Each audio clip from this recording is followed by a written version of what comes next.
Что можно назвать культурным достоянием Бурятии?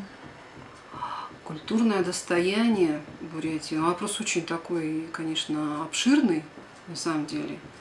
Понятие культуры Да. тоже в себя очень много вбирает аспектов. А я так думаю, понятие культуры – это прежде всего этнос, прежде всего это народ, который здесь живет.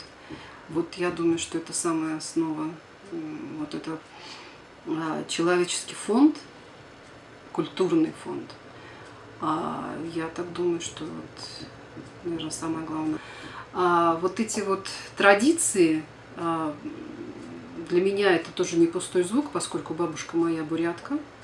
И вот то, что народ Бурятии все-таки сейчас проникся этой идеей о том, что все-таки вот эти вот этнические, этнографические традиции обязательно нужно собирать, реставрировать, возобновлять.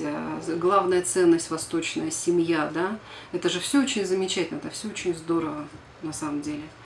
А вот именно в нашем мире, где получается, что каждый человек, особенно сейчас при такой формации общественно-экономической, как капитализм, то ли феодализм, я точно, честно говоря, затрудняюсь, потому что элементы и того наблюдаются. Но я считаю, что опять-таки, если мы говорим, что культура – это люди, это то, что, так сказать, вырабатывалось веками, это не пустые слова, это не пустые какие-то жесты, потому что это все-таки тоже проверено все временем. Поэтому, конечно, основа и фонд человеческий, генофонд – это самое главное. Весь период Советского Союза, Бурятии при Советском Союзе, тоже ведь развитие культуры шло просто семимильными шагами. Вот у нас, например, на площадке живет бабушка-соседка, мы за ней активно ухаживаем. И ухаживали, ей сейчас 86 лет, она заслуженный работник культуры.